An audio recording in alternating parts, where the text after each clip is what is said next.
look at string. Okay, last week we look at list. And one thing we learned about list is that we can change elements in the list. We can retrieve elements in the list. We can change element into list. We can extract sublists from the list and so on. And today we're going to look at string, all right, which is the first thing that we learned as a data structure when we started this course. So string, as we all know, is basically used to encode or to store characters. Alphabets, digits, these are characters used to represent text representations, okay? So here, for example, I have a variable called text, and it's equals to a string with values A, B, C, D. So string is represented by a double quotation mark, or it doesn't have to be a double quotation mark. It can be a single quotation as well, okay? So there's a flexibility here. You can either use double quotations or single quotations. And the type of text is string, okay? And we know that if we want to find the number of elements or number of characters in text, then we use length of text, just like list, okay? We want to find the number of elements, number of characters, you use length, all right? And then we learn about checking if the string contains a given substring. For example, text is equals to A, B, C, D. We use the word int as an operator. Say if we want to check if A is in text. So this is a Boolean expression, checking whether A is in so Boolean expressions, checking if the character A is in text, right? So you say true because A is in the index. Now, need to be very careful here.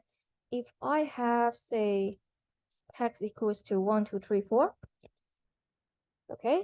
So if I put, say, 1 in text, I get a type error.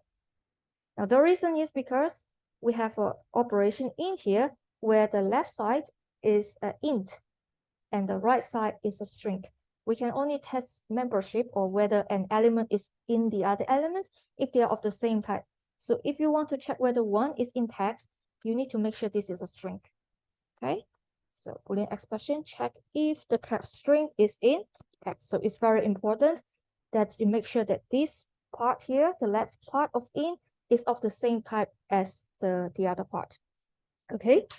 Now, next thing, these are just one element, all right? Suppose you want to check whether a substring contains in the string, in a string, say AB. So we want to check whether AB is in text. We can do that, okay? So when we check int, it's exactly the same. It must be consecutively appear in text. And if we do that, for example, AC, we are checking whether AC is part of the substring of text appear consecutively. So for these two must appear exactly in text in order for it to return true.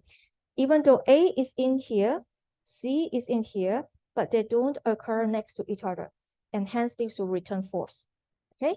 So for int, you must make sure that this must appear exactly as it is in the text for it to return true, okay? Now, and then as list, we also talk about indexing. So these are the data structure that contains sub-elements. So we expect that there is a way for us to retrieve these elements or to identify the position of these elements, for example, using index. Now, just like list and everything that we have learned so far, index starts with 0. It provides a numbering system to indicate where this element lies position at in the string, okay? So for example, to find the first element, we just do text 0. You can print it out, for example, text 0. This will extract the 0 index of text. What is the 0 index of text? Will be the first element of text, which is A. Okay, so we have A here. All right. If you want to find the last element, okay, you can either count what is the last element, the last index. So the last index is the length of text minus 1. That is because length of text will be the number of elements in the text. So the last index will be this number minus 1 because we start counting from 0. Okay, because we start counting from 0. All right, so our last index will be length of text minus 1. In this case, will be D. All right. Now, alternatively, you can look at least, if you remember, if you start counting from the right towards left, it's count from -1. Okay, so we can just put -1. Okay, to find the last element. Counting from the left to from the right to left, starting from -1. So if you count from left to right, you start from 0. Counting from right to left, you start counting from -1.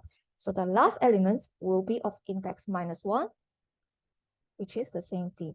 Now you also will incur index error if it is out of the range. So the index is starting from 0 all the way to length of text -1. If you count from left to right and from right to right, you will -1 all the way to minus length of text. Now, if you do something like length of text, for example, this is usually what students does. If they want to find the last element, they will say, okay, the last index is length of text, which is wrong, and that will incur an index error. Okay, so this is important to be aware that length of text is out of the range of index. Right? Now, everything works the same as in list, all right? The same with slicing as well. So we have learned slicing in the list where we can slice the sublist.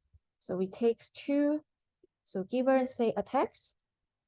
So given a string text, all right, we can slice the text, slice the string with some start value, followed by a stop value. Well, technically, there is also a step value, but in our course, step is by default is equals to 1, so we just ignore that part, okay? So it will start to extract the elements at index start, okay?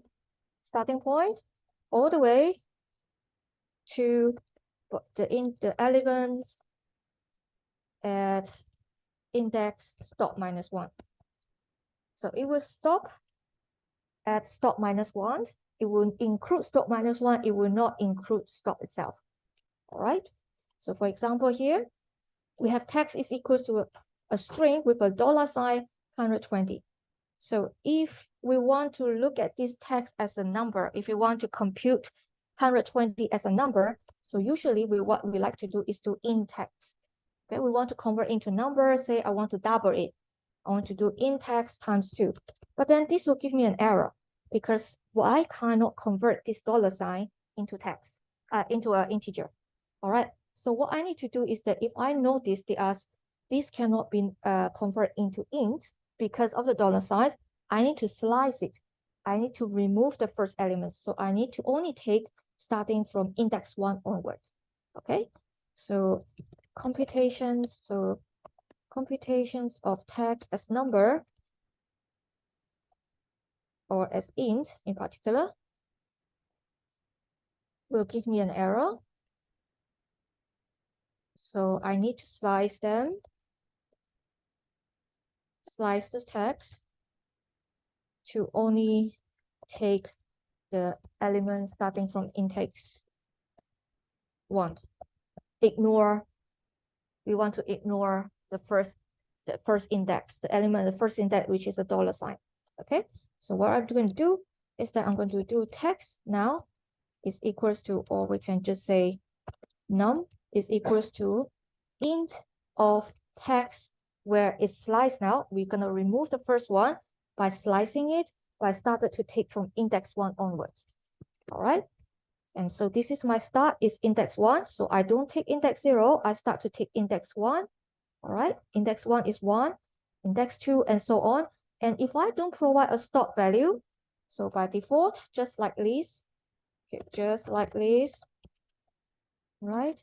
Start by default is 0, and stop by default is the last index. Okay. So if I don't provide a stop value, it means it will go all the way to the end, which is exactly what I want. So now I will have no problem converting it to int by not taking the first index because it's a dollar sign, and I want to just deal with numbers. So I'm taking starting from index 1 onwards, okay? And I can safely parse it into int now. So if you want, we can already print num now is 120. So this is one of the useful cases.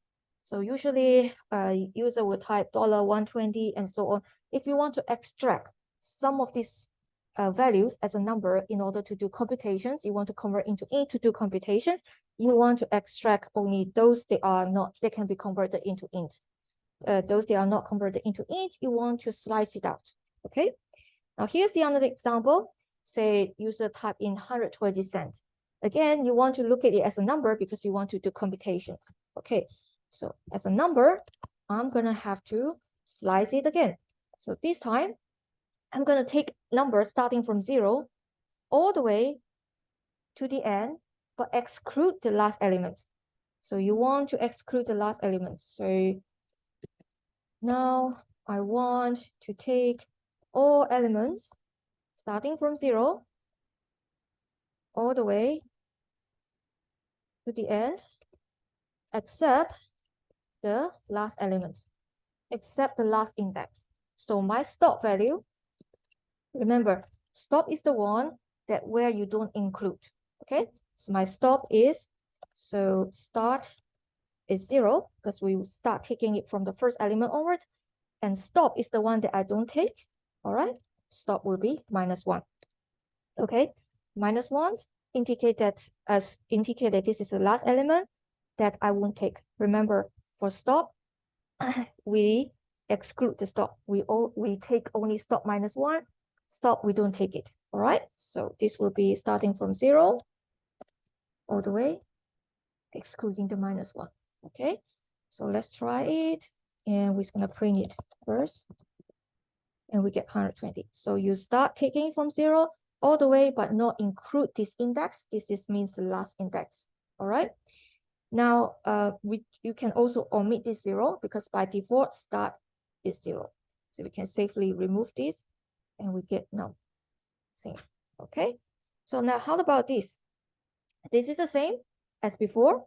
Okay. The reason I put here is because students like to count. For example, say it wants to say 0, 1, 2, 3. It's gonna stop at 3, not taking 3. So what student likes to do is that it will say stop is 3.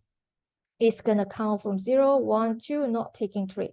So students like to count it by manually and do that. It gives the right answer for this text, okay? But if we have a different text with many zeros, then you have to count again. 0, 1, 2, 3, 4, 5, 6, 7, 8, 9. So you want the last index to be the stop index for which you don't take to be 9 here. But this will not be generalized. If I give you a different text, you have to count manually. The thing about programming is that we don't count manually. So we use -1s, which is the last index starting from the last index that we don't want to take into account. So this is a smarter way to write rather than counting it from scratch, okay? So this will give us the right answer. Now we use this often when we user give us some of the things, some symbols, a $, dot, 00, etc. But we don't want those values, so we use slice to take them out, okay?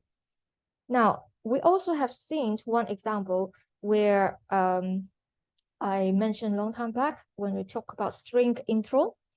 Informally, I introduced intro in this collab here, where I ask the questions of these questions here, and which we encounter index error, where what happened if the user input first name is just 1 character. So if you recall, say we ask to write a program to perform the following task, where we ask user for his or her last name and first name, and then we display the screens the user's initial, where the initial is taken from the user first name and last name. So if the first name is Alex, capitalized, and last name is Grant, then the corresponding initial will be the first 2 characters of the first name, so AL, okay? And then the first 2 characters of your last name, GR, so that will be ALGR will be the initial, okay? Now the way we do it when we first introduce string is to ask user for input, store a string as well. And then we take the first character of the first name, second character of the first name, first character of the last name, second character of the last name, and then output the initial. We use plus to combine them, okay? So for example, in our case, say Alex, Grant. So now the initial is ALGR. Okay, this is perfectly fine because that's what this question asks. Take the first two characters of the first name, combine with the first two characters of the last name. However, if the user put in some names that is just less than 2 characters, say the first name is just R, subsequent name is say SR, for example, and we get an index error because we wanted to extract the 0 index of first name, which is R, and then we also want to extract the first index, index 1 of the first name, but there is no index 1 because it contains only one element. It has only the index 0. There is no index 1. And this is where we incur an index error. So there are 2 options to solve this. Okay, one is to use if and else, okay, which we have seen before.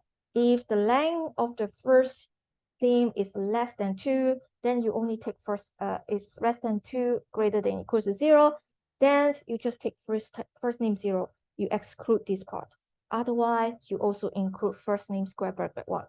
Okay, so we have seen how to use this using if else. Now today we're going to look at option 2. Okay, I'll just briefly give you a option 1 code to indicate the difference between option 1 and option 2. So option 1, for example, I would say if the length of the first name is less than 2, for example, and initial is equals to first name 0, else initial is equals to first name 0 plus first name 1. And then I have another if and else. So if this, so we assume, first of all, we assume user type at least 1 character. Okay. Okay, so there's always index 0, but we're just not sure whether there's index 1. Okay, so there is always index 0, but we don't know if there is index 1. Okay, if there is no index 1, we should not plus first name 1 because this will give us error. So we have an if else statement here. Okay, so if length of last name is less than 2, again the same thing. So initial equals to, now this time it's not just equal, it's plus equal because I start with my first name. So first I will take the first 2 characters of first name. If they are less than 2 characters, I will only take the first characters. Okay, so and then so my initial contain the extraction of the first name already. All I need is to add the last name. So now it's not just equal, it's plus equal. Okay, plus equals to the last name of 0. Since it's less than 2, it has only less than 2 elements. So I can't have last name 1. There will be index error. And else initial plus equals to last name 0 plus last name 1. Okay, and then let's print our initial. All right, so for example, now initial is R. Now first name is R, last name say is C. I will get to initial is RC. Okay, let's try a different example. Say first name is R, last name is say Grant. Okay, then I will have RGR. So it take at most 2 characters from the first name combined with at most 2 characters of the last name. All right, so this will save us the problem, fixes the problems of index out of range by using if and else. Okay, in fact, in this case, we actually need 2 if and else, one for first name and one for last name. Okay, now we're going to learn a different method. That is, we're going to use slicing to help us without having to write down if and else. So we have this long code here, which we can shorten it into just 1 line. Okay, so let's do that. So option 2. Okay, use slicing. All right. So what we do is that we want to take the first two characters, if it exists, regardless of just at most first two characters of first name, combine it with the at most two characters of the last name. Okay, let's play around with slicing first. Say if my first name is R, for example, so let's see what would happen if I slice it from 0 all the way to 2. Okay, so what does it mean? That it will take characters starting from 0 and then 1, and then it will not take 2. Okay, so it will take or extract sublist or substring starting from index 0 all the way to, but not include index 2. Okay, so it will start from 0. If there is a next element, it will take it. If it doesn't have next element, it will just stop right there. So what you will get is just R. Okay, now if I have a different first name, say RC, it will take the first two. If I have, say, RCK, it will only take the first two. All right, so remember, it will extract the substring starting from this start value 0 all the way to, but not include index 2, provided there is a next element. Okay, so remember, so provided there is next element to extract. Of course, if there is already at the end, there is no element to extract, it will stop there. Okay, it will not give you error. So this is an important statement here, is that we don't need if and else, basically. Slicing itself already take care of this.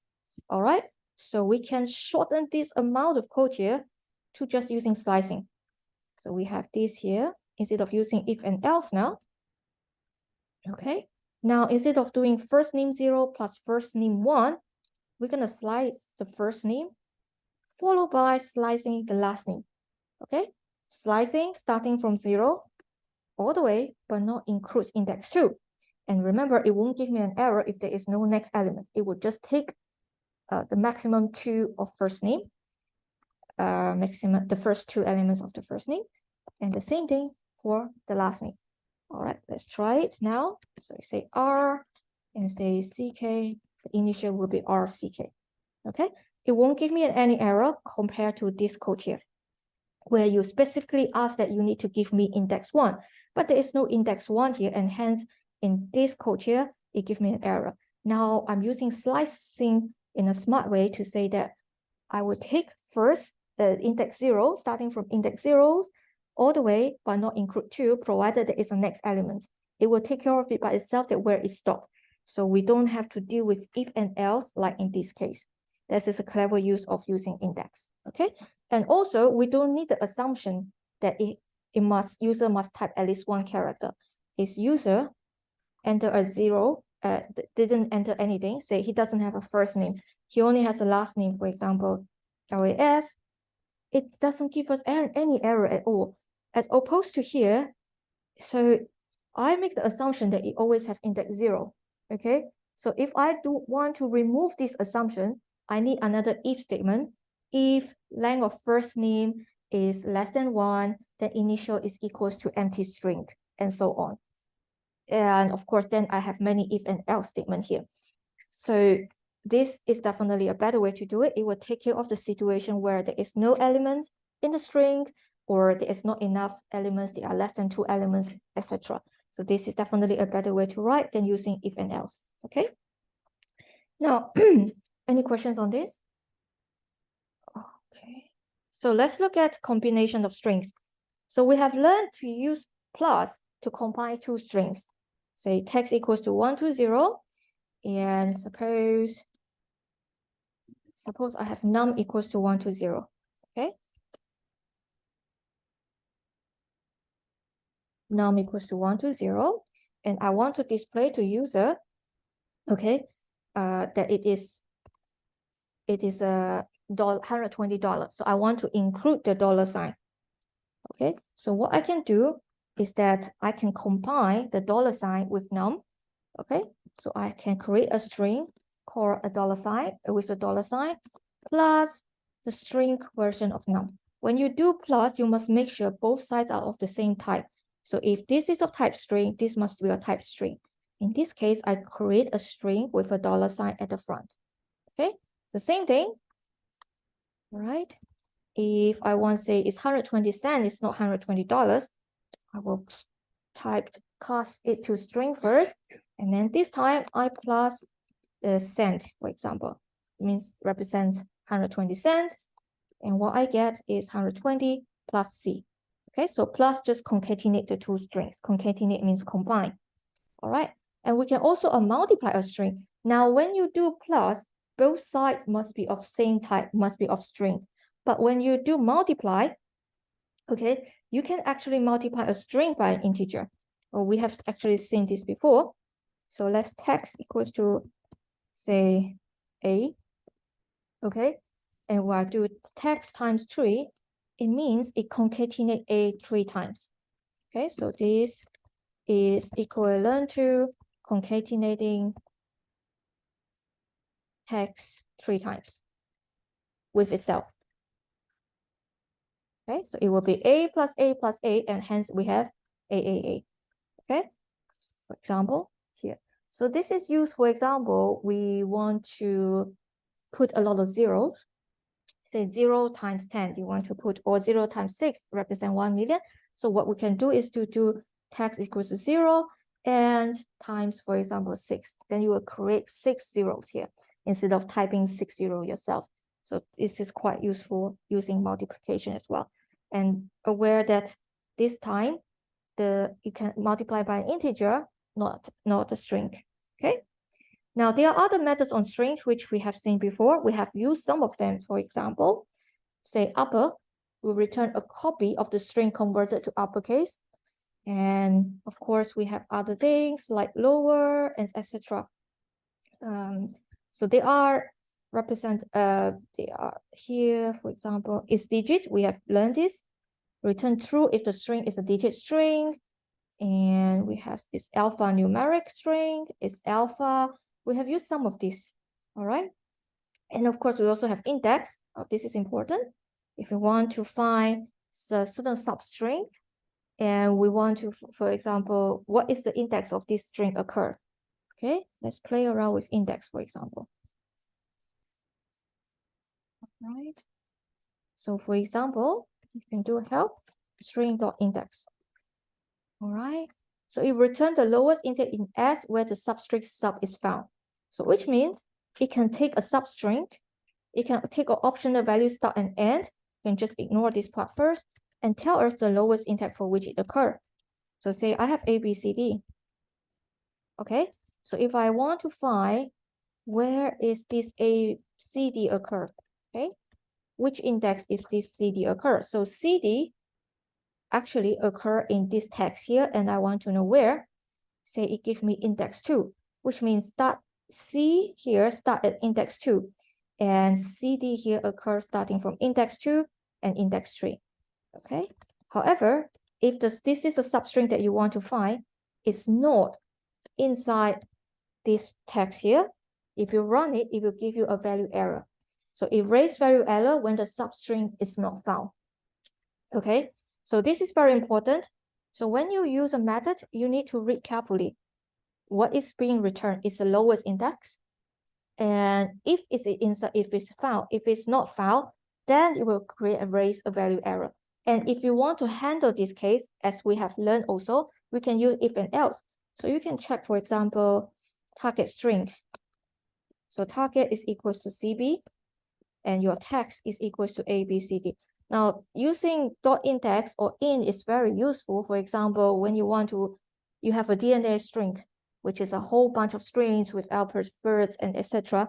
And if you want, if this DNA contains certain subprotein, for example, the subprotein is also represented by a string. You want to check where it occurs in your DNA. So we use that .index to find it. Suppose this is your target value that you're looking for, and this is your DNA. And you want to check whether these represent a certain protein or amino acid that you want to check whether it's here. Now, if you don't want to incur value error, for example, you can handle it by using if and else. Say if target is in text, then you print the index. Okay, you can print text or index of the target. You want to know exactly which index this target occur. all right? Else, you can just print it's not. So say target is not in the string.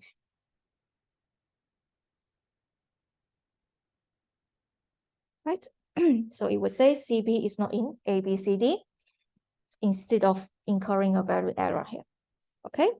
Now, one thing, all the method that you have seen so far, okay, if you check out one of these here, for example, say upper or lower, okay, it return a copy. Most of them, it return a copy. Everywhere you see is return a copy. So those that start with is, these are Boolean expression, it will return true or false, okay? Capitalize, return a capitalized version of the string and so on. So all of these, you return a copy of this, okay? So now, what does it mean is that it actually cannot change the value in the string. It's the difference with list. Remember, in list, we have methods that create a copy. We also have methods that change the elements in list in place, okay? In list, it's mutable. You can change the value, okay? So for example, we have L is equals to 1, 2, 3. And if you want to change the first element to 0, so first element is 1. So you change the element's first index 0 of L to be equal to 0. And if you print L now, it will change to 0. Okay? This means L is mutable. You can change the value in the list. However, string, you can't do that. So text, for example, is equals to A, B, C, D. If you want to change the first character to capitalize A's, okay, say capital A, okay, and if you run this, you get an error. It does not support item assignments. It just is called not mutable, okay, it's immutable. You can't change the value in string. It is designed in this way where list can be changed, but string cannot be changed.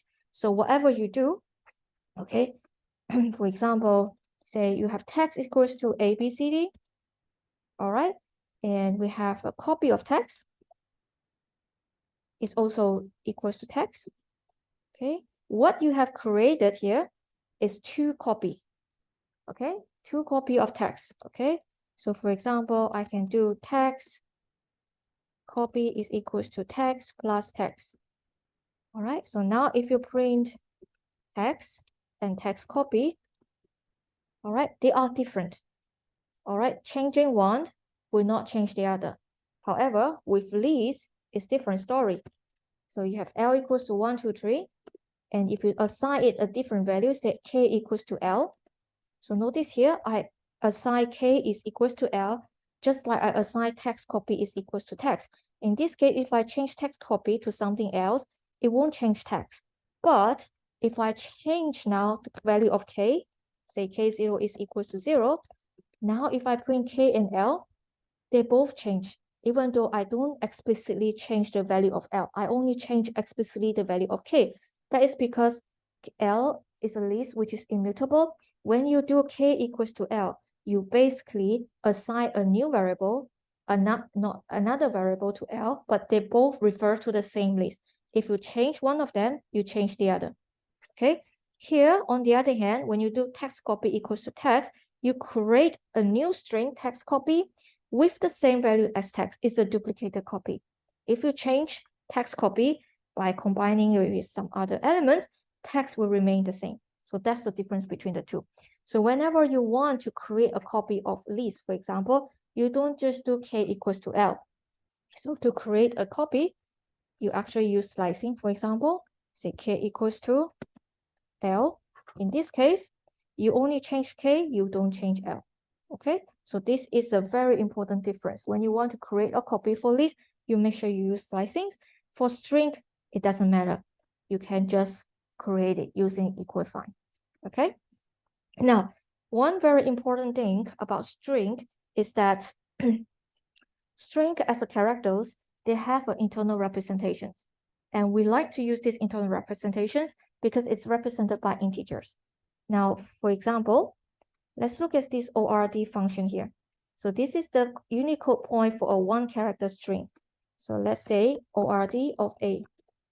So it says that A is actually represented by the integer 65.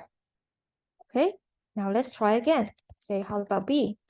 As expected, since B is is after A, the integer representation is just one consecutive number of 65, is 66. So now you can expect, for example, ORDC should be 67 and so on. Now we want to be sure, we're going to print it out. Okay, so we're going to, for I for X in say A, B, C, D, E, F, G, for some of them, okay? And I'm going to print of ORD X. I'm gonna list down what is the integer representation of X, where X is in A, B, C, D, E, F, G. Okay, we even print X as well. Okay, we see that A is 65, B is 66, C is 67, and so on, and it continues consecutively.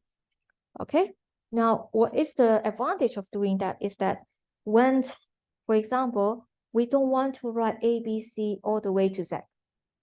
Okay, instead, we can use this internal representation, starting from 65 all the way to Z. So what is Z? Well, Z is basically the last, which means 65 plus 26 minus 1. So let's see order of Z, which is 90. Okay, so I can write a for loop in range from 65 all the way to 91. So that it stops at 91 but not include 91, but goes to 90, and it will give me all the characters from A to Z. But this is from ORDX, where it takes the characters. If you want to take an integer and convert it into its corresponding character, we need to use a different function called CHR. Okay, CHR will return the string corresponds to the ordinal I. So basically, you take the integer represented of the characters and return the corresponding string. So for example, here, you say that A is represented as 65. So what is the character corresponding to 65? It will be A. Okay. Now, if I do CHR, say Z, 90. Okay, CHR 90, for example. So CHR 90, this should give me Z. So what is the advantage is that if I run for I in range, starting from 65 all the way to 91, this will iterate I from 65, 66, all the way to 90, not including 91. Okay, and let me print out CHR of I. Okay, the integer representation is I. What is the character correspond to this integer? It will give me all the A to Z. So I don't have to explicitly write out A to Z myself. Rather, I use range to help me. Okay, so I can assure that I didn't miss any characters and I don't have to write 26 characters myself. Okay, so this is what we're going to use. For example, in our iteration 4, you are given a password and write a program to check password contains alphabets. Okay, so we're going to make it simpler, contains capital alphabets. All right, so say I have password is equals to, say, something, okay? And this change over time, and we need a for loop to help us to check whether it contains an alphabet. So the strategy is to iterate over the string A, B, C all the way to Z and check if it is a password. Okay, and we have done this before in iteration 4, right? And now I don't want to write for X in A, B, C all the way to Z, as it will require me to write 26 alphabets, capital, and make sure that I did not miss any. Okay, if X is in password, okay, then contains alphabet, has capital alphabet, is equals to true, and you break. Okay, so once it has capital alphabet, it will initialize to false first. At the beginning, we don't know whether it has, so it's false. Until we found one, then we set it to true and we stop checking. We just need to know whether it has, okay? So otherwise, it will remain as false. All right, so print has capital alphabet. Okay, so in this case, here is false because I did not completely write continuing it. Okay, you should continue writing it. This dot dot dot will not be recognized as F G H I. H I. You see, I'm already quite lazy to write it down. So instead of trying to write these 26 characters, now I'm going to use what I have learned today. Each character is represented by, this capital alphabet here is represented by integer from 65 to 90. So I'm going to use this instead, because I'm not going to write these alphabets myself. Okay, so for I in range 65 to 91, and I'm going to set it to, for each of these integer represented, I convert it to its corresponding character as X. Okay, so, and then I check whether it's in password. In this case, it is true. Okay, so if I, for example, have all the small letters and digit, in this case, it will give me false. Okay, so you can even print out, for example, print IX. All right, so you say that the first iteration, I is equals to 65, and so the corresponding value of X is A. The second iteration, I is equals to 66, the corresponding X is B. So then you have an if statement checking whether B is in password. The third iteration, I is equals to 67, and the corresponding X value is C. Okay, and you check whether C is in password and so on. You basically check from A to Z here. Okay, so this is the better way of writing it rather than explicitly write out A to Z capitalized form. Because if you do that, first of all, you might make an error. You might miss some alphabets, and and I really don't want to write 26 characters. So using this internet representation, we can ensure that we have all the 26 capital integer representation of these capital letters are being represented and run through to check every single one. All right.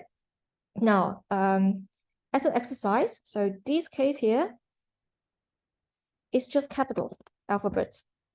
Okay, this is just capital alphabets. Suppose as an exercise, just homework, do it on your own. So you are given password if it contains small case alphabet. Okay, so what would you do? Then, of course, you are looking for what is the individual representations of letter A and what is the integer representations of letter Z. Okay, so it will be from 97 to 122. So now in this case, it's easy. Instead of 65 to 91, I change from 65 to 97. To represent, I'm going to starting from letter A. And all the way, but not include this value here. So my last small case character that I want to check is Z. So I will put 122. I still want to test 122. So I will do 123 here. Okay, so this is a homework. Do the same thing, making this only these two changes here. This will become 97, and this will become 122 plus 1, which is 123. All right, that's all for today. Thank you, class.